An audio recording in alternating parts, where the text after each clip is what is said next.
வாசிப்போம். எல்லாத்துக்கும் எழுதினது சங்கீதம் 91 மாறி மாறி வாசிப்போம். உன்னதமானவரின் மறைவில் இருக்கிறவன் சர்வ வல்லவருடைய நிழலில் தங்குவான். நான் கர்த்தரை நோக்கி, நீர் என் அடைக்கலம், என் கோட்டை, என் தேவன், நான் நம்பி இருக்கிறவர் என்று சொன்னேன். அவர் உன்னை வேடனுடைய கண்ணிக்கும் பாழாக்கும் கொள்ளை நோய்க்கும் தப்புவிப்பார். அவர் தமது சிறகுகளாலே உன்னை மூடுவார். அவர் சேட்டையின் கீழே அடைக்கலம் புகுவாய். அவருடைய சத்தியம் உனக்கு பரிசில் கேடகமாகும். இரவில் உண்டாகும் பயங்கரத்திற்கும் பகலில் பறக்கும் அம்புக்கும் இருளில் நடமாடும் கொள்ளை நோய்க்கும் மத்தியானத்தில் பாழாக்கும் சங்காரத்துக்கும் பயப்படாதீர்கள். உன் பக்கத்தில் 1000 பேரும் உன் வலது புறத்தில் 10,000 பேரும் விழுந்தாலும் அது உன்னை அணுகாது. உன் கண்களால் மாத்திரம் நீ அதை பார்த்து துன்மார்க்கருக்கு வரும் பலனை காண்பாய். எனக்கு அடைக்கலமாய் இருக்கிற உன்னதமான கர்த்தரை உனக்கு தாபரமாக கொண்டாய். ஆகையால் பொல்லாப்பு உனக்கு நேரிடாது, வாதை உன் கூடாரத்தை அணுகாது. உன் வழிகள் எல்லாம் உன்னை காக்கும்படி உனக்காக தம்முடைய தூதர்களுக்கு கட்டளையிடுவார். உன் பாதம் கல்லில் இடராதபடிக்கு அவர்கள் உன்னை தங்கள் கைகளில் ஏந்திக் கொண்டு போவார்கள். சிங்கத்தின் மேலும் விரியன் பாம்பின் மேலும் நீ நடந்து பால சிங்கத்தையும் ஒரு சர்வத்தையும் மிதித்து போடுவாய். என்னிடத்தில் வாஞ்சியாய் இருக்கிறபடியால் அவரை பிடிப்பேன். என் நாமத்தை வளர்ந்திருக்கிறபடியால் அவரை உயர்ந்த இடத்தில் அடைக்கலைப்பேன். அவன் என்னை நோக்கி கூப்பிடுவான், நான் அவனுக்கு மறு உத்தரவு அருளி செய்வேன். ஆபத்தில் நானே அவனோடு இருந்து அவனை தப்புவித்து அவனை கனப்படுத்துவேன். நீண்ட நாட்களாய் அவனை திருப்தியாக்கி என் ரட்சிப்பை அறிவிப்பேன். ஆமென். விசுவாச பிரமாணம். வானத்தையும் பூமியையும் படைத்த சர்வ வல்லமையுள்ள பிதாவாகிய தேவனை விசுவாசிக்கிறேன். அவருடைய ஒரே பேரான குமாரனாகிய நம்முடைய இரட்சகர் இயேசு கிறிஸ்துவை விசுவாசிக்கிறேன்.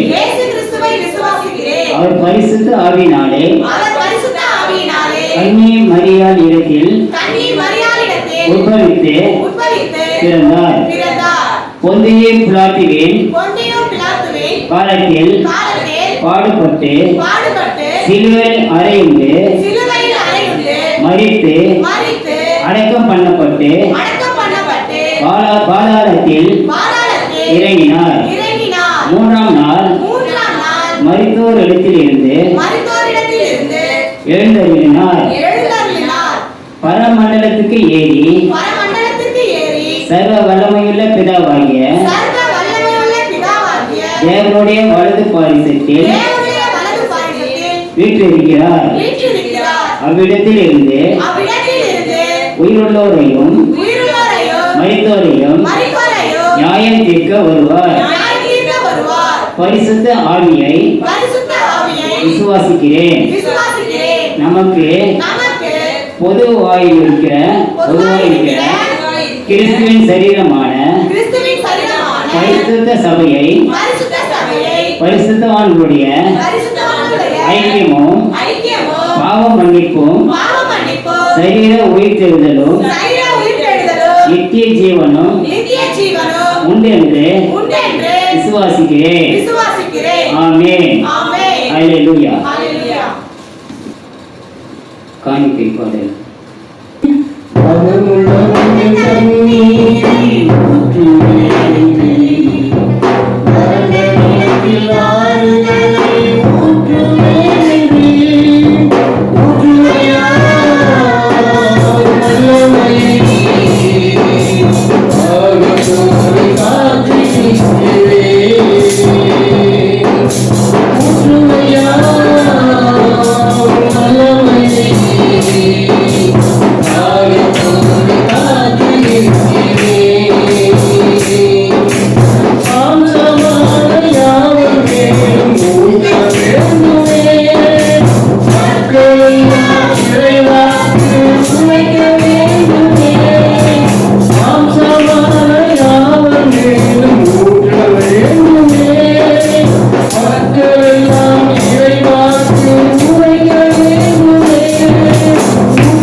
இங்கே 2-3 பேர் கூறி நாமத்தை கூறுகிறார்கள். அங்கே நான் இருப்பேன் என்று சொல்கிறேன்.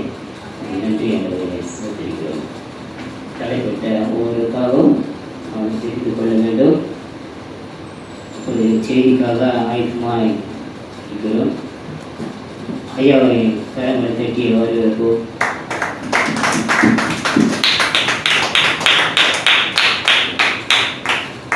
கண்டுபிடிக்கிறவர்கள் சிலர் என்று சொல்லுகிற பிரகாரமாகி சிலர் மாத்திரமே அதை கண்டுபிடிக்க முடியும். எல்லாரும் ஆண்டவரே முயற்சி எடுத்தாலும் கூட தேவன் ஒருவனை இழுத்துக்கொள்ளாவிட்டால் அவன் தேவனிடத்திலே வர முடியாது. கர்த்தருடைய சமூகத்திலே பிரியமானவரை, அன்பு உள்ளவனை, நேசிக்கிறவனை, கர்த்தருக்கென்று தன்னை ஒப்பு கொடுத்தவனை கர்த்தரை இழுத்துக் கொள்ளுகிறீர். அவர்களுடைய ராஜ்யத்துக்கு நீ கொண்டு போக சித்தமுள்ளவராக இருக்கிறீர். அவ்விதமாக இந்த சிறிய கூடாரத்திலும் கூட தேவனுடைய பிள்ளைகள் ஆண்டவரே அநேக காரியங்களை புரிந்து கொள்ள அறிந்து கொள்ள நீர் தாமே இடைப்படும்படியாக செபிக்கிறோம். கற்றுக்கொள்ளுகிறவன் எல்லாரும் என்னிடத்திலே வருவனாக என்று இயேசப்பா சொல்லியிருக்கிறீங்க. உடைய சமூகத்தில் தானே நாங்கள் வந்திருக்கிறோம். நீரே இடைப்படம் பேசு. உடைய நாமத்துக்கு நன்றி செலுத்துகிறோம். இயேசுவின் திவ்ய நாமத்தில் பிதாவே ஆமென். உலகத்தில் நட்சத்திரங்கள் என்றால் என்னதுங்க? பார்த்துருக்கீங்களா நட்சத்திரத்தை? ஐயா நட்சத்திரம் பார்த்துருக்கீங்களா? பார்த்துருக்கோம். எத்தனை பேர் பார்த்துருக்கிறீங்க? எத்தனை பேர் பார்க்கல?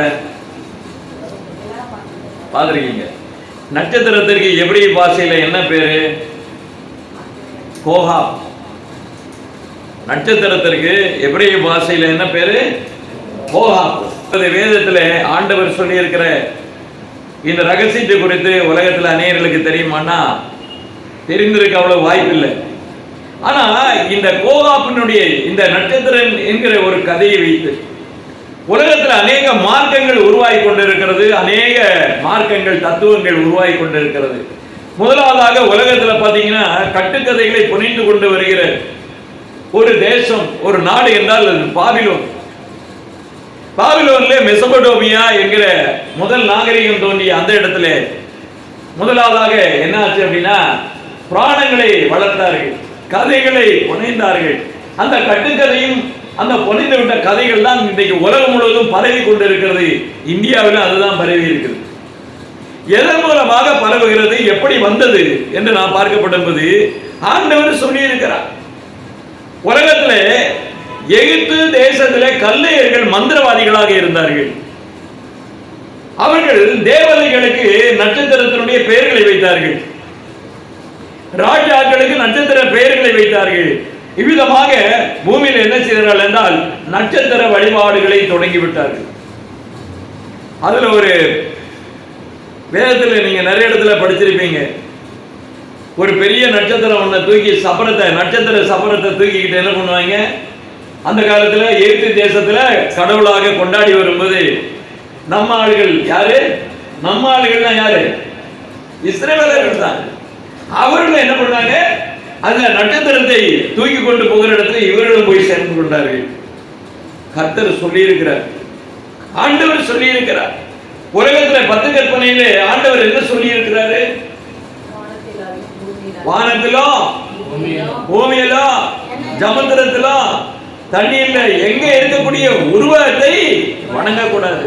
வான சேனையை நீ கட்டாயமாக நீ வணங்கக்கூடாது என்று கர்த்தர் சொல்லி இருக்கிறார். சூரியனையும் நட்சத்திரங்களையும் வழிபாடுகள் நடத்துவார்கள் என்கிறதை கர்த்தர் அறிந்திருந்தார்.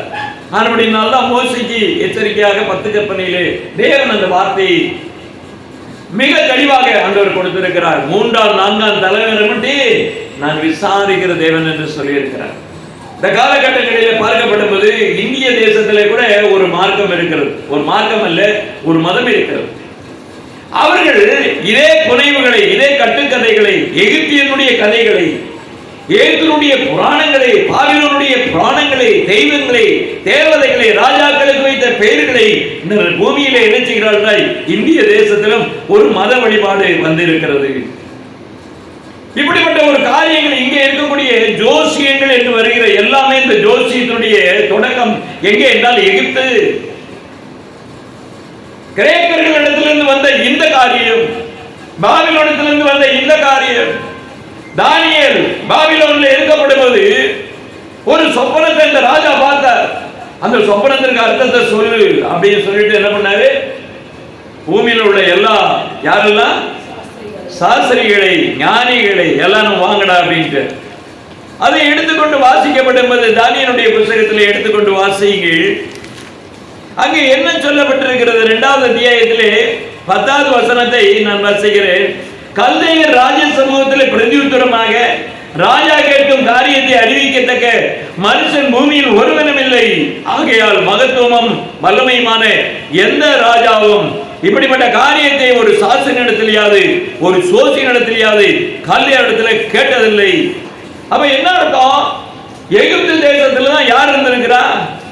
யார் இருந்திருக்கிறார்? சாஸ்திரிகள் இருந்திருக்கிறார்கள், சோசியக்காரர் இருந்திருக்கிறார். இந்த கல்தைய மக்கள் இவர்கள் என்ன செய்தார்கள் என்று பார்க்கப்படும் போது சோசியத்துல குறி சொல்லுவாங்க. குறி சொல்லணும்னா என்ன வேலை அவங்களுக்கு அப்படின்னு பார்த்தா என்ன பண்ணுவாங்க அப்படின்னா, பிசாசுடைய ஆவிகளுக்கு தங்களை ஒப்பு கொடுத்து அந்த ஜோசியங்களிலும் அந்த மந்திரவாதங்களிலும் நிறைய காரியங்களை மறைமுறைகளை அறிவிக்கிறதாக. ஒரு பொருள் காணாம போச்சு அப்படின்னா இந்த இடத்துல இன்னார் இடத்துல இருக்குது, இவன் தான் திருடனா, இவன் தான் களவான் என்று ஜோசியம் சொல்லுகிற பிரகாரமாக அது எங்கிருந்து வருகிறால் அந்த ஆவியை, அந்த பிசாசுடைய ஆவியை தனக்குள்ளே வைத்துக் கொண்டு அந்த காரியங்களை செய்து வருகிறார்கள். ராஜாக்களுக்கு ஏற்பட்டப்பட்ட இந்த ஒரு நிகழ்வை அறிவிக்கத்தக்கதாக அவனை அழைத்த போது மந்திரவாதிகளையும் குறி சொல்லுகிறவனையும் எல்லாரையும் அழைத்தான். கடைசியில் எவனாவது நான் கண்ட தரிசனத்தை, சொப்பனத்தை இதுக்கு அர்த்தம் சொல்லல அப்படின்னா ஒருவரையும் உயிரோட வைக்க கூடாது. தானியேல் 2:11-12 வாசிங்க. ராஜா கேட்கிற காரியம் மிகவும் அருமையானது. வாசம் பண்ணாத தேவர்களே ராஜ சமூகத்தில் அதை அறிவிக்கத்தக்க ஒருவரும் எங்களால முடியாது. நீ கண்ட சொப்பனம், நீ கண்ட தரிசனத்தை எங்களால விடுவிக்க முடியாது, சொல்ல முடியாது. ஏன் அப்படின்னு கேட்டா அந்த சொப்பனம் யாரால வந்தது? சாத்தானாலேயோ சாத்தானுடைய ஆவினாலேயோ வரவில்லை. தேவன் யாருக்கு வெளிப்படுத்தி இருக்கிறார் என்றால் பாபிலோன் ராஜா நேபுகாத்நேச்சருக்கு வெளிப்படுத்தி இருக்கிறார். இதை வெளிப்படுத்துவதற்கு பூமியில் உள்ள குறி சொல்லுகிறவன், சோதியம் பார்க்கிறவன், நட்சத்திரம் பார்க்கிறவன், பஞ்சாங்கம் பார்க்கிறவன், நாள் பார்க்கிறவன் இவனால கொண்டு ஒண்ணுமே முடியாது. ஆண்டவர் அவர்களுக்கு அந்த காரியத்தை வெளிப்படுத்துவதில்லை என்பதை நாம் பார்க்கிறோம். பரலோகத்தின் தேவன் கொடுத்த தரிசனத்தை, சொப்பனத்தை இவர்களாலே சொல்ல முடியாது என்று ஆண்டவர் சொல்லுகிறார். 12வது வசனம் வாசிங்க. இது நிமித்தம் ராஜா மகா கோபமும் உக்கிரமும் கொண்டு பாபிலோனில் இருக்கிற எல்லா ஞானிகளையும் கொலை செய்ய வேண்டும். அப்ப என்ன அர்த்தம்? டேய், இத்தனை நாளா முன்னால உட்கார்ந்து ஏமாத்திருக்கீங்கடா. சோசியம் சொல்லி ஏமாத்தி இருக்கிறீங்க, மந்திரம் சொல்லி ஏமாத்தி இருக்கிறீங்க, குறி சொல்லி ஏமாத்தி இருக்கிறீங்க. இன்னைக்கு இதுக்கு பதில் சொல்லல அப்படின்னா அப்படி பேரையும் கொலை பண்ண அப்படின்னு சொல்லி சொன்னானுங்க. அப்பதான் தெரியுது இந்த பூமியில யார் யார் எந்தெந்த கிரியைகளை செய்து கொண்டு வருகிறார்கள். இவர்களாலே, சாபம் பிடித்த இவர்களாலே, சாத்தானுடைய ஆதியுடைய இவர்களாலே, இந்த உலகத்திலே அவர்கள் கொண்டு வந்திருக்கிற தத்துவங்களினாலே, அவர்களுடைய சாஸ்திரங்களினாலே இதெல்லாம் இந்த உலகத்தில் வெளிப்படுத்தலாம்னா அது அவர்களால முடியாது. இந்த காரியங்களை நீங்கள் உணர்ந்து கொள்ள வேண்டும். அப்போ கட்டுக்கதைகள், புனைவுகள், ஆண்டவர் சொல்லியிருக்கார் கடைசி காலத்துல கட்டுக்கதைக்கு செவி சாய்ந்து போகும் காலம் வரும்.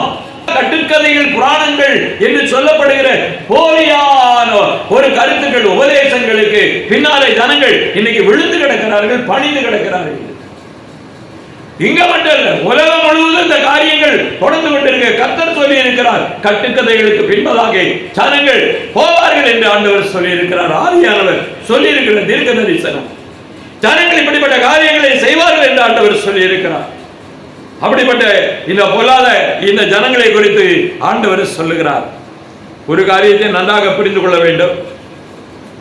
தேவன் பல காரியங்களை இந்த உலகத்திற்கு வெளிப்படுத்தி இருக்கிறார். அந்த ரகசியத்தை உலகத்தில் உள்ள ஜனங்கள் புரிந்து கொண்டார்கள், ஆனால் இல்லை. ஆண்டவருடைய காரியம் யாருக்கு வெளிப்படுத்தப்பட்டது? தீர்க்கதரிசியாக இருக்கிற தானியேலுக்கு வெளிப்படுத்தப்பட்டது. அந்த ஞானம் அவனுக்குள்ளே இருந்தது என்பதை நாம் பார்க்கிறோம். அவனுக்குள்ளே விசேஷித்தாவி இருந்தது என்று அங்கே சொல்லப்பட்டிருக்கிறது. அவனை தவிர வேற ஒருவரும் இந்த சொப்பனத்தின் காரியத்தை சொல்ல முடியாது என்று அன்றைக்கு வெளிப்பட்ட காரியத்தை நாம் பார்க்கிறோம். 5 ராஜ்யங்களை குறித்து நம்ம போன தடவை பேசணும். அதை தான் நீங்க பார்க்கிறோம். அதே 2வது அத்தியாயத்திலே 27 இருந்து வாசி. தானியேல் ராஜ சமூகத்திலே பிரதிநிதித்தரமாக ராஜா கேட்கிற மறுபொருளை ராஜாவுக்கு தெரிவிக்க ஞானிகள், ஜோசியர்கள், சாஸ்திரிகள், குறி சொல்கிறவர்கள் இந்த 4 குருப்பால முடியாது. தானியேல் சொல்ற இந்த 4 குருப்பால முடியாது என்று சொல்லுகிறார். அதுக்கப்புறம் மறைபொருளை வெளிப்படுத்துகிற பரலோகத்தில் இருக்கிற தேவன் கடைசி நாளிலே, எப்போ கடைசி நாளிலே, எப்போ கடைசி நாள்?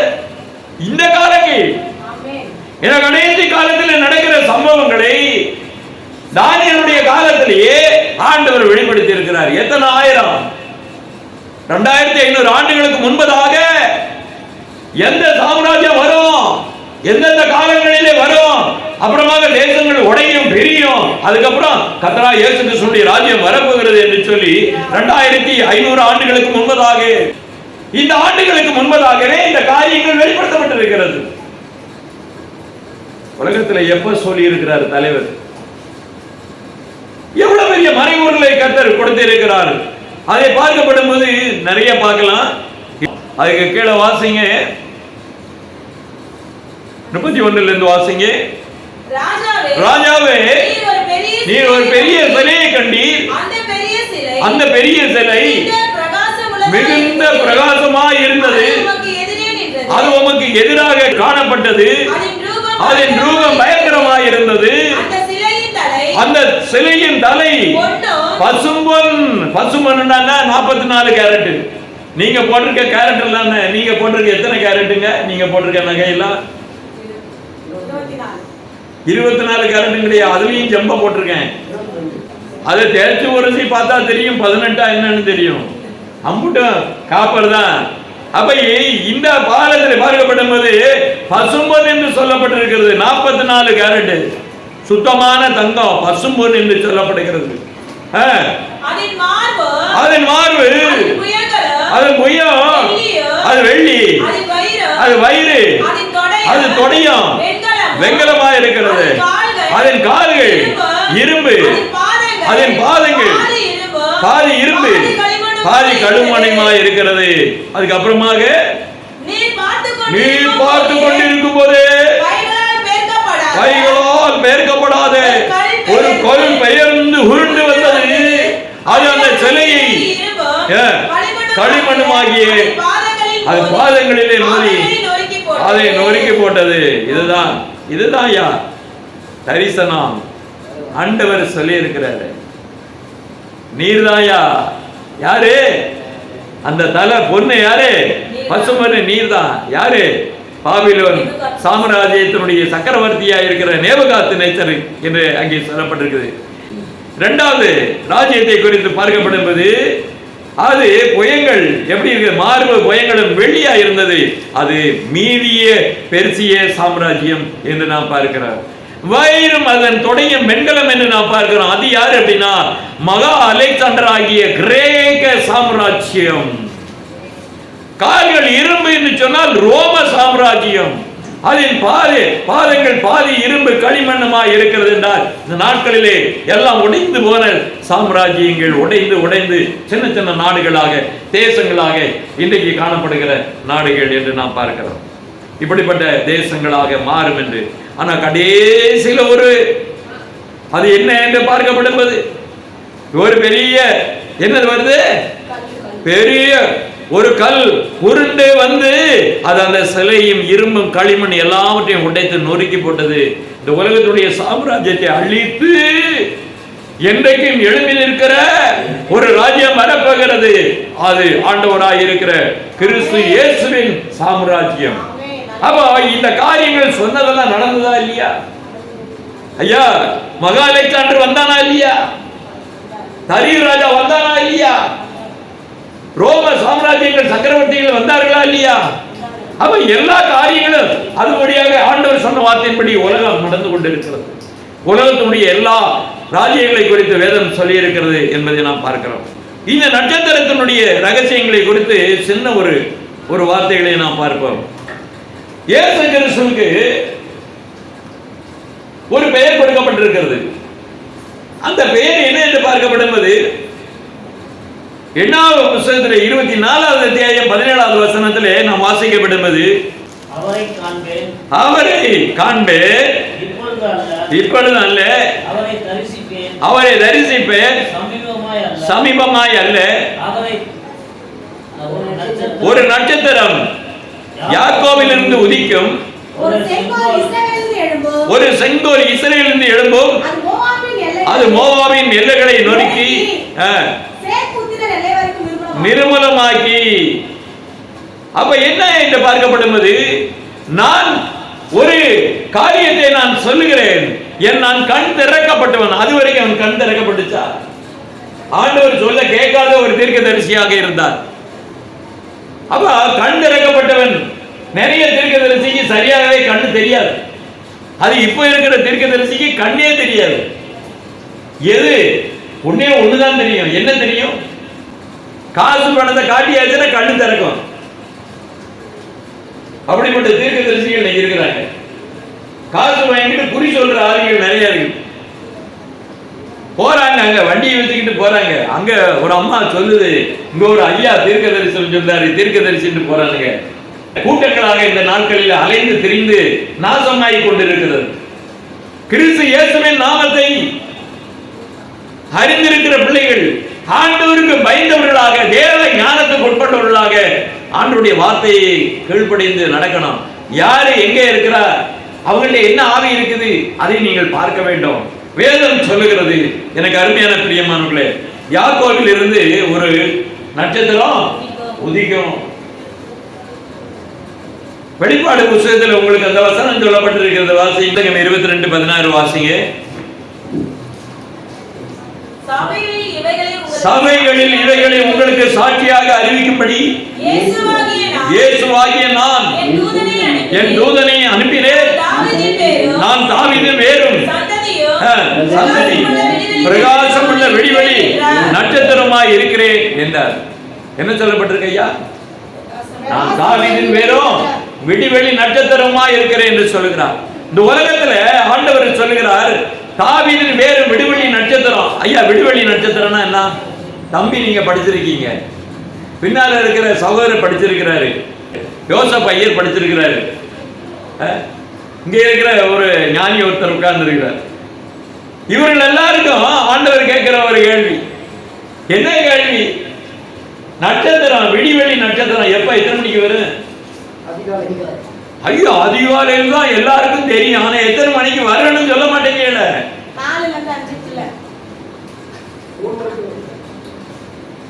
ஒரு ஆளுக்கு 3 மணிக்கு கண்ணு தெரியுது, ஒரு ஆளுக்கு 4ல இருந்து 5 மணிக்கு கண்ணு தெரியுது, ஒரு ஆளுக்கு ராத்திரி 12 மணிக்கு கண்ணு தெரியுது.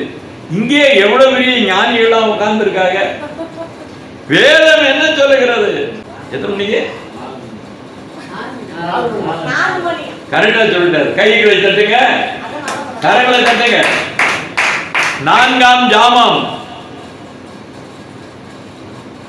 4 மணிக்கு தான் ஒரு குளிர்ச்சியான ஒரு காற்று, ஒரே சார்ல இருந்து ஒரு குளிர்ச்சியான காற்று பூமியில வரும்.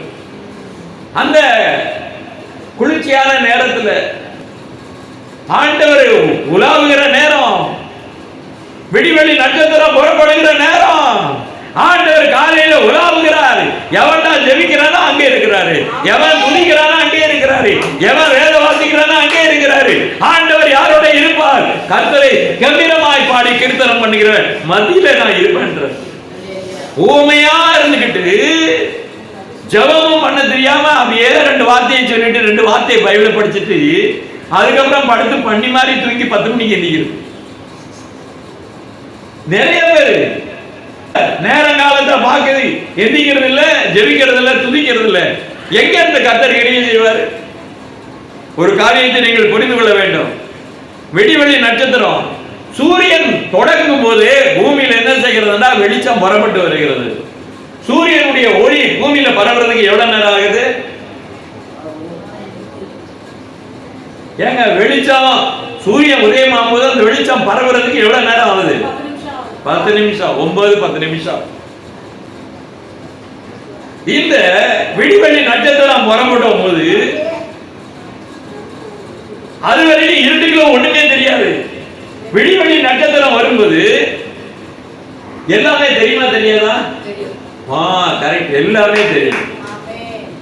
விடிவெளி நட்சத்திரம் வந்ததுன்னா அந்த இரவு மாறி ஓரளவுக்கு என்ன செய்யுது அப்படின்னா, எங்க செடி இருக்குது, ரோடு இருக்குது, காடு இருக்கு, அந்த நட்சத்திர வெளிச்சத்துலதான் ஜனங்கள் என்ன செய்வாங்க? அதிகாலை இருட்டோட எழுப்பி எங்க போவாங்க? வேலைக்கு போவாங்க, கழனி காட்டுக்கு போவாங்க, வேடந்தாங்கலுக்கு போவாங்க. எதுக்கு போவாங்க? எதுக்கு ஐயா? பயிறு வளர்க்கிற ஜனங்கள் தன் பயிரை பார்க்க வேண்டும், தண்ணி காலையிலே பாய்ச்ச வேண்டும். எல்லாத்தையும் அந்த நேரத்தில் உங்களுக்கு கண்ணு தெரியாம போவாங்களா? கண்ணு தெரியும். அப்ப என்ன அர்த்தம்? பகலிலே பார்க்கணும்னா விடிவெளி நட்சத்திரம் வரும்போதுதான் அது தெரியும். கர்த்தருக்கு ஸ்தோத்திரம் உண்டாவதாக. விடிவெளி நட்சத்திரத்திலே அந்த புறப்பாடு, அந்த காரியங்களை புரிந்து உள்ளவர்களுக்கு தான் வேதத்தினுடைய ரகசியமே தெரியுமா? இது என்ன இப்படி ஒரு யோசனையா இருக்குதா உங்களுக்கு? நான் சொல்லவில்லை, ஆண்டவருடைய வார்த்தை சொல்லுகிறது. 2 பேதுரு 1ஆம் அத்தியாயம் 18ல இருந்து வாசிங்க, சத்தமா வாசிங்க. அதிக உறுதியான தீர்க்க தரிசன வசனம் நமக்கு உண்டு. 18ல இருந்து வாசிக்க சொன்னேன். அவரோடு கூட நாங்கள் பரிசுத்த பர்வதத்தில் இருக்கையில் வானத்திலிருந்து பிறந்த அந்த சத்தத்தை நாங்கள் கேட்டோம். என்ன கேட்டாங்க? வானத்திலிருந்து பிறந்த ஒரு சத்தம், ஆண்டவருடைய சத்தத்தை நாங்கள் கேட்டோம். அந்த சத்தத்திலிருந்து வந்த இந்த ஒரு காரியம் என்ன என்று பார்க்கப்படும்போது, அதிக உறுதியான தீர்க்க தரிசன வசனம் உண்டு, நமக்கு உண்டு. பொழுது விடிந்து விடிவெள்ளி உங்கள் இருதயங்களில் உதிக்கும் அளவும் இருளுள்ள ஸ்தலத்திலே பிரகாசிக்கிற விளக்கை போல வசனத்தை கவனித்திருப்பது நலம். அப்ப விடிவெளி நட்சத்திரம் வானத்துல தான் தோன்றுன்னு இல்ல, விடிவெளி நட்சத்திரம் உங்களுக்குள்ளே தோன்ற வேண்டும், உங்கள் இருதயத்திலே தோன்ற வேண்டும். அப்பதான் தீர்க்க தரிசனத்தினுடைய அர்த்தத்தை புரிந்து கொள்ள முடியும். அல்லேலூயா. புரியுதா? புரியலையா? உள்ளத்துல, நம்ம உள்ளத்துல ஆண்டவருடைய விடிவெளி நட்சத்திரம் என்றால் இயேசு கிறிஸ்துவானவர் நம்ம உள்ளத்துல உதயமாகும் போதுதான் உங்களுக்கு இந்த வெளிச்சம், இந்த மறைபொருள் ரகசியம் வெளிப்படும். நான் தான் தாவீதின் வேறு விடிவெளி நட்சத்திரமா இருக்கிறேன் என்று சொல்லுகிற அந்த தெய்வம் இந்த இடத்துல சொல்லப்பட்டிருக்குது. என்ன அப்படின்னா, விடிவெள்ளி நட்சத்திரம் என்ன ஆகுதுன்னா உங்கள் இருதயங்களிலே உதிக்க வேண்டும். அப்பதான் இருளுள்ள உள்ள காரியங்கள், இது மறைபொருளான காரியங்கள் எல்லாம் உங்களுக்கு வெளிப்படும் என்று ஆண்டவர் சொல்லுகிறார்.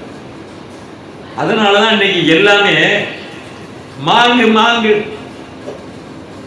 என்ன செய்யுது ஐயா, விழுந்து விழுந்து எல்லாம் படிச்சு நாங்கெல்லாம் பட்டத்தை வாங்கிட்டோம், நாங்க எல்லாம் தெரிஞ்சுக்கிட்டோம் அப்படின்னு வந்தாலும் கூட தீர்க்க தரிசனத்தை பத்தி ஒரு வார்த்தை சொல்லுனா தெரியாது. ஏதாவது புரியுதா ஐயா? புரியுமா? இல்ல இல்ல அது இல்ல, எல்லாரும் தான் இருக்காங்களே நிறைய பேரு. தீர்க்க தரிசன அர்த்தத்தை சொல்ல முடியுதா? இன்றைக்கு ஊழியக்காரன்றான், பிஷப்ன்றான், அப்போஸ்தலன்றான், நான் பெரிய தீர்க்கதரிசின்றான், பேராயர்ன்றான், தந்தைன்றான், எல்லாருன்றான். சொல்லிக்கோ, தீர்க்க தரிசனத்தின் அர்த்தம் தெரியுமான்னா ஒரு மண்ணு தெரியாது. வேதத்தினுடைய மகத்துவம் தெரியாது, வேதத்துடைய அர்த்தங்களே தெரியாது, ஒண்ணும் தெரியாது. எங்க இருந்து வந்தானுங்கன்னு தெரியல. ஆண்டவர் கேட்கிறாரு, இந்த கால கடைசி காலத்துல பொல்லாத காலமா இருக்கிறது, என்ன கள்ளத்திற்கு உலகத்துல இருக்கிறார்கள், நல்லா தெரிந்து கொள்ளுங்க. அவங்களுக்கும் நமக்கு உள்ள அடையாளம் என்னன்னா, அவங்களுக்கு வேத வசனம் புரியாது, படிச்சுக்கிட்டு அப்படியே போயிடுவான், படிச்சுக்கிட்டு அப்படியே என்ன செய்வான், ஒப்பிச்சுட்டு போயிடுவான், அர்த்தங்கள் தெரியாது. அதுக்கப்புறம் பாருங்க 20வது வசனம் வாசிங்க. வேதத்தில் உள்ள எந்த தீர்க்க தரிசனமும் சுய தோற்றமான பொருளை உடையதா இராதென்று நீங்கள் முத்தி அறிய வேண்டும். நீங்க பார்க்கிற நட்சத்திரம் என்றால் நட்சத்திரம் கிடையாது, நீங்க பார்க்கிற சூரியன் என்றால் சூரியன் கிடையாது. தீர்க்க தரிசனத்தினுடைய அர்த்தமே வேற. தீர்க்க தரிசனத்துடைய அர்த்தம் என்னது? வேற. அததான் நீங்க கடந்த நாட்களிலே நீங்க பார்க்கப்படும் போது ஐயா என்ன பண்ணாரு அப்படின்னு கேட்டாக்க, இல்ல அது இதுதான் இதுதான் அதுதான் இருந்தாரு. அதனால இன்னைக்கு சொல்ல வேண்டிய காலகட்டத்தில் நான் வந்திருக்கிறோம். வெளிப்பாடு புத்தகம் 1வது அத்தியாயத்துல 13வது வசனம் வாசிங்க. அந்த 7 குத்துவிளக்கின் மத்தியிலே நிலையங்கி தரித்து, நிலையங்கின்னா என்ன அர்த்தம்? நிலையங்கின்னா என்ன அர்த்தமா? ஏமா ஆசாரியன் போடுற நீள வஸ்திரம், கீழே வரைக்கும் போடுற வஸ்திரம் இயேசு போட்டிருக்கிறார், பரலோகத்துல போட்டிருக்கிறாங்க, தேவ தூதர்கள் போட்டிருக்கிறாங்க, ஆண்டவருடைய சமூகத்துல ஆண்டவரை துதி செலுத்துகிற பரிசுத்தவான்கள் போட்டிருக்கிறாங்க, ஆசாரியர்கள் போட்டிருக்கிறாங்க. நிலையங்கி போடணும் அப்படின்னு பார்க்கணும். அதுக்கப்புறம் வாசிங்க, மார்வரிகே பொற்கச்சையை கட்டி இருந்த மனுஷகுமாரனுக்கு ஒப்பானவரை கண்ட. மனுஷகுமாரன் யாரு? மனுஷனுக்கு குமாரனாய் பிறந்தவரும் மனுஷகுமாரன் என்று அழைக்கப்பட்டவர் யாரு? இயேசு கிறிஸ்து. தேவனுடைய ஆவியினாலே மனுஷரிடத்திலே பிறந்தவர், ஸ்திரீனிடத்திலே பிறந்தவர், அவர் தேவகுமாரன் என்று அழைக்கப்பட்டவர் யாரு? அவர்தான் நம் இம்மானுவேல், நாம் ஆண்டவராய் இயேசு மேசியா, இயேசு மெசியா என்று நாம் பார்க்கிறோம். கர்த்தருக்கு ஸ்தோத்திரம் உண்டாவதாக. 20வது வசனத்தை வாசிங்க. என் வலது பக்கத்தில் நீ கண்ட 7 நட்சத்திரத்தின் ரகசியம், 7 பொன்குத்து விளக்குகளின் ரகசியம் எழுது. அந்த 7 நட்சத்திரங்களும் 7 சபையினுடைய தூதர்கள், 7 குத்து விளக்குகள் 7 சபைகள். இருக்கா இல்லையா? அங்கேதான் சொல்லி இருக்கு. நீங்க எந்த சபைக்கு தூதர் இல்லையா? உண்மையிலே சொல்ல போனாங்க, தீர்க்கதரிசனத்துடைய காரியங்களை உணர்ந்து அறிந்து சொன்னார். இந்த உலகத்திற்கு கடைசி காலத்திலே நாம் அந்த தூதை கொடுத்தா அந்த செய்தியை நாம் கொண்டு வருவோமானால் நம்ம அந்த தூதர் அளவுக்கு நம்ம எல்லாம் இருக்க முடியாது. அந்த காரியத்தை சொல்வதற்கு ஆண்டவர் நமக்கு உதவி செய்திருக்கிறார். நம்ம ஏதோ அவங்களுக்கு கீழே ஒரு சின்ன ஒரு ஊழியக்காரர்களாக, நாம் அவருடைய சீசர்களாக நாம் இருந்து அந்த சேவகத்தை, அந்த ஊழியத்தை நாம் செய்ய முடியும். எனக்கு பிரியமானவர்களே, வெளிப்பாடு புத்தகத்துல நீங்க நிறைய வார்த்தைகளை நீங்கள் பார்க்கிறீங்க. இந்த காரியங்கள் எல்லாம் பழைய ஏற்பாட்டுல இருக்கான்னா இருக்கா? இதே காரியம் பழைய ஏற்பாட்டுல இருக்கா ஐயா? தானியேல் எங்க இருக்கு ஐயா? சொல்லுங்க ஐயா. ஒரு ஞானி இப்போ புறப்பட்டாரு, வாசிங்க. ஜகரியானுடைய புத்தகம் 4வது அத்தியாயம், கீழே வாசிமா, 1லிருந்து வாசிங்க. ஆமா 4:1 வாசிங்க. என்னோடு பேசின தூதன் என்னோட பேசின தூதன் திரும்ப வந்து நித்திய பண்ணுகிற ஒருவனை என்னை எழுப்பி நீ காண்கிறது என்ன? இதோ முழுவதும் பொன்னினால் செய்யப்பட்ட குத்து விளக்கை காண்கிறேன். அதன் உச்சியில் அதன் கிண்ணம், அதன் மேல் 7 அகல்கள், அகலுக்குள் 7 குழாய்கள் இருக்கிறது. அதன் அருகில் கிண்ணத்திற்கு வலதுபுறமாக ஒன்று, அதற்கு இடதுபுறமாக ஒன்று, ஆக 2 ஒலிவ மரங்கள் இருக்கிறது என்றார். அப்ப பழைய ஏற்பாட்டுல இருக்கா இல்லையா? அந்த காலத்திலிருந்து தேவன் 7 குத்துவிளக்கின் மத்தியிலே, 7 சபைகளின் மத்தியிலே 7 நட்சத்திரங்கள் என்று சொல்லுகிற தூதுகளை என்ன செய்திருக்கிறார்? சபைக்கு கொடுத்து கொண்டே இருக்கிறார். பழைய ஏற்பாட்டில் இன்னொரு பகுதியில் பார்க்கப்படும் போது யாத்திராம் புத்தகத்தில் 25, 31, 37, 40 வாசிங்க. எல்லாம் பழைய ஏற்பாட்டில் இருக்குது. எடுத்துக்கொண்டாச்சா? 25, 31, 37, 40. பசும்பொன்னினால் ஒரு குத்துவிளக்கை உண்டாக்குவாயாக, அது பொன்னினால் அடிப்பு வேலையாக செய்யப்பட வேண்டும்.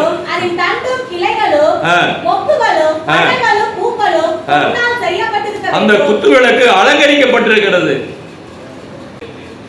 மொக்குகள், பழங்கள், பூக்கள் என்கிற ஒரு அழகிய ஒரு குத்துவிளக்கை நாம் பார்க்கிறோம். அதுக்கப்புறம் வாசிங்க 37. அதிலே 7 அகல்களை செய்வாயாக, அதுக்கு நேர் எதிராக எரியும்படி அவைகள் ஏற்றப்பட கிடவது. அப்புறம் 40, மலையிலே உனக்கு காண்பிக்கப்பட்ட மாதிரியின்படியே. அப்ப என்ன அர்த்தம்? பரலோகத்துல இந்த காரியம் இருக்கு. அதுதான் வெளிப்பாடு புத்தகத்தில் நம்ம பார்க்கிறோம். மோசேயுடைய காலத்துல கிமு 1500 ஆண்டுகளுக்கு முன்னதாக கொடுக்கப்பட்டுள்ள இந்த தீர்க்க தரிசன செய்தி பரலோகத்தினுடைய தேவாலயத்தினுடைய அடையாளங்களை எங்கே சொல்லப்பட்டிருக்கிறது. அதே அடையாளத்தை தான் வெளிப்பாடு புத்தகத்தில் நம்ம பார்க்கிறோம், ஜகரியால நம்ம பார்க்கிறோம், இன்னும் மற்ற புத்தகங்களிலே பார்க்கிறோம். நல்ல தேவன் ஒரு விசை 2 விசை சொல்லுகிற அந்த காரியம் 2 வாக்குகளினாலே உறுதியளிக்கப்பட்ட ஒரு வார்த்தை. அது உறுதியாக சொல்லப்பட்டிருக்கிறது. மார்பருகே நினைச்சிருக்கிறாரு, நிலையங்கியை தரித்துக் கொண்டிருக்கிறார். மெல்லிய வஸ்திரத்தை என்ன பண்றாங்க? மேல உள்ள யாரு? தூதர்கள் அணிந்திருக்கிறார்கள் தேவ சமூகத்துல. ஆசரிப்பு கூடாரம் எப்படி இருக்குது? ஆசரிப்பு எப்படி இருக்கணும்? நான் என்ன செய்வேன்? நான் அந்த உலாவுவேன், அதன் மத்தியிலே அந்த விளக்கு மத்தியிலே நான் உலாவை கொண்டிருப்பேன். நீ வருகிறவனை நான் சந்திப்பேன், நான் அவனிடத்திலே பேசுவேன், என் வார்த்தையை கொடுப்பேன். என்னுடைய 10 பிரமாணமாக இருக்கிற உடன்படிக்கையின் பெட்டி அந்த மகா பரிசுத்த தலத்திலே இருக்கும். அன்றைக்கே சொல்லியிருக்கிறார். இது அடையாளமாக கொடுக்கப்பட்டுள்ள வார்த்தைகள். இது இந்த காலத்துல புரிஞ்சிருக்கிறானா? புரிய மாட்டான். அது நமக்கு கிடையாது. எல்லாம் ஒளிந்து போயின. ஆண்டவர் கேட்கிறார், எல்லாம் ஒளிந்து போயின. பழைய ஏற்பாடெல்லாம் ஒளிஞ்சிட்டுன்னு சொல்றானுங்க. வேதம் என்ன சொல்லுகிறது? பவுல் அப்போஸ்தலன் பரிசுத்த ஆவியினாலே நிரம்பினவராக எபிரேயருடைய புத்தகத்திலே அவர் எழுதுகிற இந்த புத்தகத்தை நீங்கள் வாசிக்கப்படும் போது மீண்டும் அதை ஆண்டவர் நினைவுபடுத்துகிறார். தேவன் சொல்கிற இந்த வார்த்தையை நீங்கள் புரிந்து கொள்ள வேண்டும். எதுக்காக இதை நான் கொண்டு வருகிறோம், எதற்காக பேசுறோம் அப்படின்னாக்க, இன்னும் வேதத்தை பற்றிய உணர்வு, அறிவு, தெளிவு ஜனங்களிடத்திலே கிடையாது. எபிரேயருடைய புத்தகத்தை எடுத்துக்கொள்ளுங்கள். 8வது அத்தியாயம் 5வது வசனம் வாசிங்க. எபிரேயர் 8:5 வாசிங்க. இவர்கள் செய்யும் ஆராதனை பரலோகத்தில் இருக்கிறவைகளின் சாயலுக்கும் நிழலுக்கும் ஒத்திருக்கிறது. அப்ப என்ன அர்த்தம் ஐயா? பரலோகத்தினுடைய ஆராதனையினுடைய கூடாரத்திலே, பரலோகத்தினுடைய தேவாலயத்தினுடைய கூடாரத்திலே எப்படி இருக்குதோ அதை மாதிரி இங்க நீ செய்ய அப்படின்ட்டு வாசிங்க கீழே. அப்படியே மோசே கூடாரத்தை உண்டு பண்ணி போகையில் மலையிலே உனக்கு காண்பிக்கப்பட்ட மாதிரியின்படியே எல்லாவற்றையும் செய்ய எச்சரிக்கையாயிரு என்று தேவன் அவனுக்கு கட்டளையிட்டார். ஐயா, ஆராதனை கூடாரம் எப்படி இருந்தது, அதுக்கு அடையாளத்தை ஆண்டவர் சொல்லுகிறார். தீர்க்கதரிசன புத்தகத்துல யோவானுக்கு பத்மத்தீவில் இருக்கும் போதும் ஆண்டவர் சொல்லுகிறார். அதே தன்மை, அதே அடையாளத்தை ஆண்டவர் சொல்லிக்கொண்டே வருகிறார். பரலோகம் எப்படி இருக்குது, ஆலயம் எப்படி இருக்கு, ஆராதனை எப்படி இருக்கு, எல்லாத்தையும் சொல்றாரு. அத மாதிரிதான் நீங்க என்ன செய்யணும், உங்களுடைய கூடாரங்களில் ஆண்டுடைய சமூகத்துல ஆராதனையின் முறைகளே நாம் செய்ய வேண்டும். எபிரேயர் புத்தகம் 13வது அத்தியாயம் 9வது வசனம்.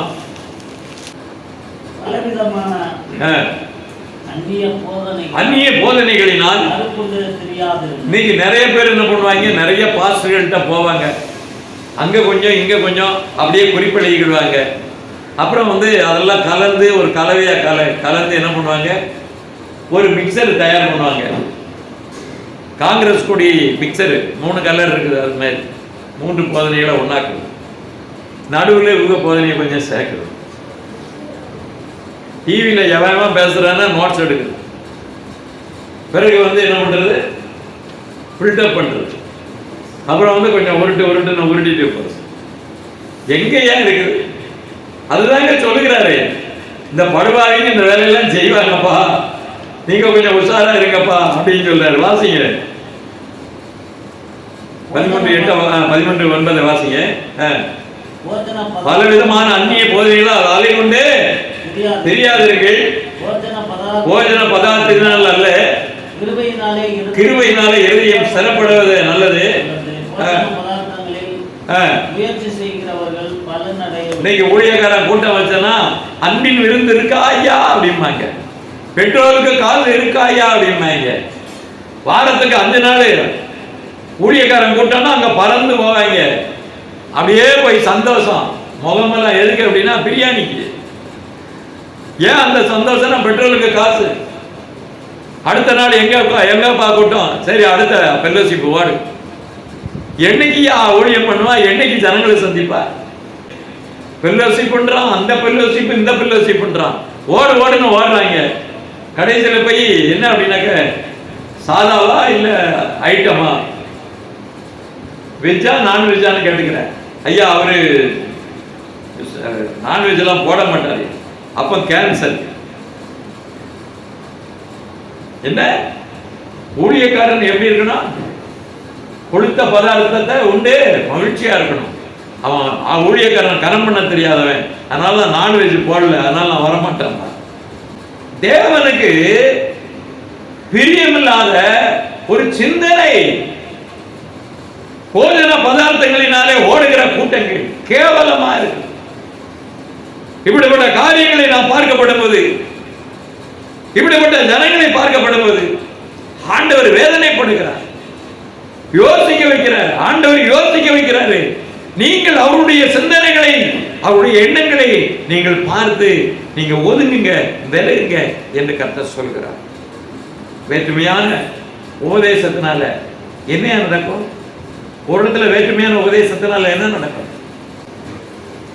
1 தீமோத்தேயு 1:3 வாசிக்கிறதுக்கு இம்மா நேரமா? பின்னால வாசிங்க ஐயா. வேற்றுமையான உபதேசங்களையும் போதியாதபடிக்கும், வேற்றுமையான உபதேசங்கள் போதியாதபடிக்கும், விசுவாசத்தினால் விளங்கும் தெய்வீக பக்தி விருத்திக்கு ஏதுவாயிராமல் தர்க்கங்களுக்கு என்ன இருக்கும்?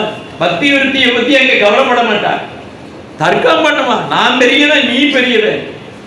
அதுக்கு அடுத்து கட்டுக்கதைகளை, முடிவில்லாத வம்ச வரலாறு, கட்டுக்கதைகளை பேசுவேன், வரலாறுகளை பேசுவான், கண்ட பொய்யான வரலாறுகளை பேசுவான். இன்னைக்கு டிவியில பாக்கலையா நீங்க? ஒரு ஆள் செத்தே போயிட்டாரு, என்ன பண்ணுவார் அப்படின்னா, கிறிஸ்துவம் அதுவும் ஒண்ணு, அந்த புராணத்துல சொன்னதெல்லாம் கிறிஸ்துவ சொல்லி இருக்கு. வாயை விட்டு பெரிய மேல மாதிரி ஞானி மாதிரி நிறைய பேர் பேசிட்டு கடைசியில் செத்து சுண்ணாம்பாய் போயிட்டாங்க. எதுக்கு நீ கம்பாரிசன் பண்ற? பைபிளுக்கு இணையாக நீ பேசலாமா? இயேசுவுக்கு இணையாக இன்னொன்று கம்பாரிசன் பண்ணி சொல்லலாமா? நாரி போயிருவாங்க. இந்த காரியங்கள் எல்லாம் பேசுறதுக்கும் கேட்கறதுக்கும் நல்லா இருக்கும். அழகா பேசுறாரு, நல்லா பேசுறாரு, நிறைய காரியங்களை மறைமுறைகளை வெளிப்படுத்தி விட்ட ஞானி அப்படின்னு எல்லாம் பாராட்டுவாங்க. கடைசியில இருக்கு உனக்கு ஆப்பு அப்படின்னு சொல்றாரு ஆண்டவர். உங்களுக்கு மன்னிப்பே கிடையாது, தயவே கிடையாது. ஏன் அப்படின்னு கேட்டா உள்ள என்னத்தை கொண்டு வராங்க? என்ன கொண்டு வராங்க? கள்ள உபதேசங்களை, புராணங்களை, கதைகளை திரித்து கொண்டு வருகிறதை நான் பார்க்கிறோம். அப்படிப்பட்ட கால சூழ்நிலையிலே நாங்கள் வாழ்ந்து கொண்டு இருக்கிறீர்கள். எனக்கு அருமையான தேவனுடைய ஊழியக்காரர்களே, உங்களிடத்துல சொல்லுகிற ஒரே ஒரு காரியம், யாத்ராம் புஸ்தகத்தை எடுத்துக்கொள்ளுங்க. 39வது அத்தியாயம் 41வது வசனத்தை வாசிங்க. பரிசுத்த ஸ்தலத்திலே செய்யும் ஆராதனைக்கு அடுத்த வஸ்திரங்களையும் ஆசாரிய ஊழியம் செய்கிற ஆரோனின் பரிசுத்த வஸ்திரங்களையும் கொண்டு வந்தார்கள். 40-14 வாசிங்க.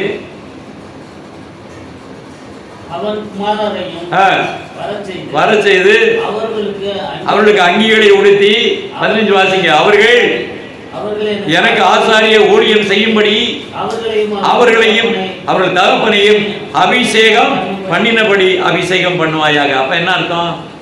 ஆசாரியர்களுக்கு ஆண்டவர் ஒரு ஊழிய வஸ்திரத்தை கொடுத்திருக்கிறார், ஒரு பரிசுத்த அங்கியை கொடுத்திருக்கிறார்.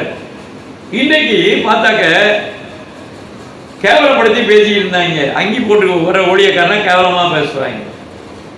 இன்னைக்கு பெண்டிகோஸ்காரன் அம்பிட்டு பேரும் பெரிய பெரிய துணியை போட்டுக்கிட்டு இவன் என்ன பண்றான்? இப்போ ஆக்சன் பண்றான். நான் வந்துட்டேன், நான் பிஷப் வந்துட்டேன், நான் பெரிய நான் ஆசாரியன் ஆயிட்டேன், நான் இதாயிட்டேன் ஐயா, ஐயா எப்படி வந்துட்டேன், நானு தேவதூதரா வந்துட்டேன் அப்படின்னு சொல்லி அப்படியே போற, அதாவது தங்க உடைகளை போட்டு தக மின்னது. பின்னால அவர்களுக்கு தேவதூதர்கள் அடியாளுகள் மாதிரி ஒரு 10-20 கூட்டங்கள் அவங்களும் அங்கேயே போட்டு மின்னுக்கிறாங்க, அப்படியே வந்து நிக்காங்க. இன்றைக்கு இது என்னன்னு தெரியலையே, வஸ்திரத்தை பத்தி தெரியலையே. இது அபிஷேகம் பண்ணப்பட்ட ஊழியக்காரனுடைய வஸ்திரமாச்சு. தேவனிடத்திலிருந்து அபிஷேகம் பெறணுமே. அபிஷேகத்துடைய காரியத்தை இவர்கள் பெற்றுக்கொண்டு உண்மையான ஊழியக்காரர்களாக தேவ சமூகத்தில் நிக்கணும். எந்த தகுதி இல்லாம வஸ்திரத்தை மட்டும் போட்டா ஊழியக்காரன் ஆயிட முடியுமா? சரி, வஸ்திரத்தை புதிய ஏற்பாட்டில் போடாதன்னு எங்கேயாவது எழுதியிருக்கா? போடக்கூடாதுன்னு எங்கேயாவது சொல்லியிருக்கா? அது பழைய ஏற்பாடு காலத்துல, என்ன புதிய ஏற்பாடு காலத்துல சரி, வஸ்திரம் போடக்கூடாதுன்னு எங்கேயாவது இருக்கா? பவுல் கூட ஒரு இடத்துல சொல்றாரு. என்ன சொல்றாரு அப்படின்னு கேட்டா, எப்பா மாரி காலம் வருது, போட காலம் முடிஞ்சு மாரி காலம் வருது, நீ புத்தக சுருளையும் வஸ்திர மேலங்கியும் எடுத்துக்கிட்டு வான்னு சொல்ற. இனி ஒரு இடத்துல பேதர் என்ன சொல்றாரு பாருங்க. அவரு சொல்லுகிற ஒரு வார்த்தை 1 பேதுரு 2வது அத்தியாயத்துல 9வது வசனம் வாசிங்க. நீங்களோ உங்களை அந்த காலத்திலிருந்து, எங்க அந்த காலம் என்ன? பாவம், உலகம், உங்க இச்சையின்படி நடந்த ஒரு காலங்கள், உலகத்துல பிசாசனுடைய ஆளினால நடத்தப்பட்ட கூட்டங்கள், அப்படிப்பட்ட நாம் அந்த காலத்திலிருந்து நாம் நம்முடைய ஆச்சரியமான மொழியினிடத்தில் வரவழைத்தருடைய புண்ணியங்களை அறிவிக்கும்படி சந்ததி, ராஜரீக கூட்டம், பரிசுத்த ஜாதி. நீங்க எப்படி ஐயா இருக்கணும்? ஐயா எப்படி இருக்கணும் ஐயா? பரிசுத்த ஜாதி, ராஜரீகம், ஆசாரியர்கள் சொல்லியிருக்கா இல்லையா? டீஷர்ட்டும் இது ஜீன்ஸ் பேண்ட்டும் போட்டு வந்து நிக்கலாமா ஊழியக்காரன்னு? கடையில பொருள் விற்கிறான, டிக்கெட் கவுண்டர்ல டிக்கெட் கொடுக்குறான், ஏர்போர்ட்ல பார்த்தா அங்கே இங்கேயும் தெருவில் அங்க சுத்தி தொடச்சிக்கிட்டு இருக்கிறான், அவனும் டை கட்டியிருக்கான், கோட்டை போட்டிருக்கேன். என்னையா சொல்றீங்க? ஹோட்டல்ல உங்களுக்கு இட்லி வேணுமா வடை வேணுமான்னு கேட்கறவங்க கூட கோட்டு டையெல்லாம் கட்டியிருக்கேன்.